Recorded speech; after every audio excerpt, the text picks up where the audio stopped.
मध्य प्रदेश विधानसभा चुनाव के लिए बीजेपी ने उम्मीदवारों की दूसरी सूची जारी कर दी है।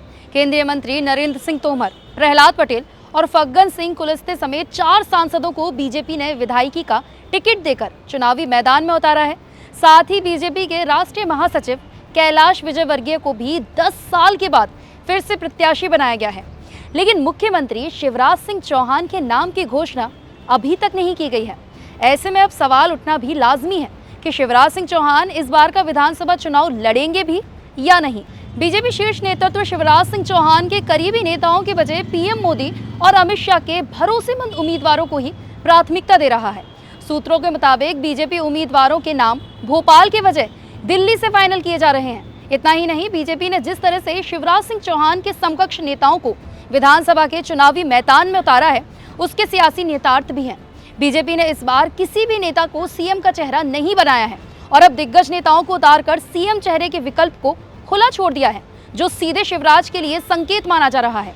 शिवराज सिंह चौहान साल 2005 में मध्य प्रदेश के मुख्यमंत्री बने थे, जिसके बाद 2018 तक लगातार उस पद पर बने रहे। बीजेपी ने 2008, 2013 और 2018 के विधानसभा चुनाव में शिवराज सिंह चौहान को सीएम पद का चेहरा बनाया था, लेकिन इस बार पार्टी अपने पत्ते नहीं खोल रही है। मुख्यमंत्री का चेहरा घोषित करने के बजाय बीजेपी सामूहिक नेतृत्व और पीएम मोदी के नाम पर चुनाव लड़ रही है। शिवराज सिंह चौहान 16 साल 7 महीने से मुख्यमंत्री के पद पर बने हुए हैं। स्वाभाविक रूप से शिवराज सिंह के खिलाफ सत्ता विरोधी लहर होना लाजमी है।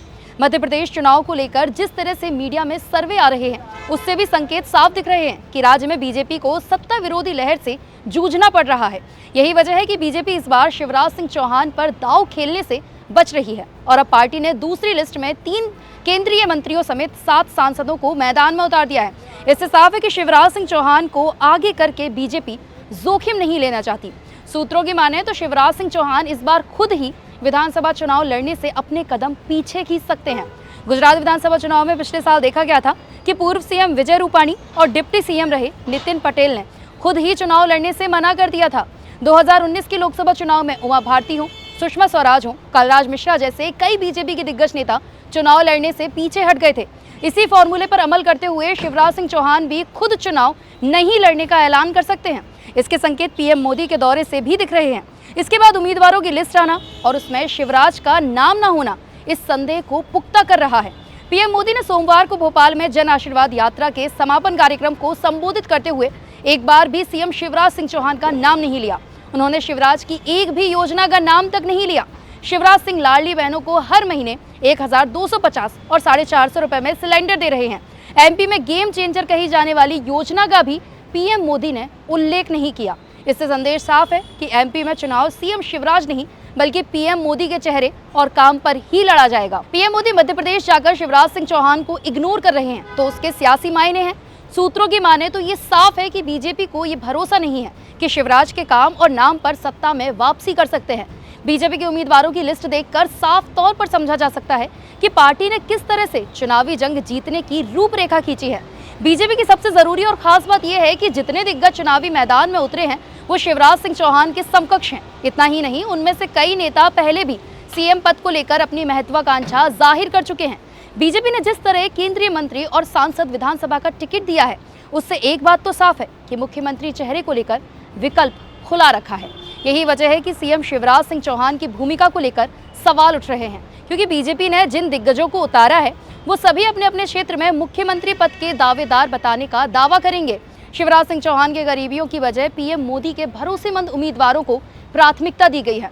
हर एक राजनेता अपने अपने इलाके में खुद को मुख्यमंत्री का दावेदार बताकर पूरी ताकत से चुनाव जीतने और जिताने का प्रयास करेगा।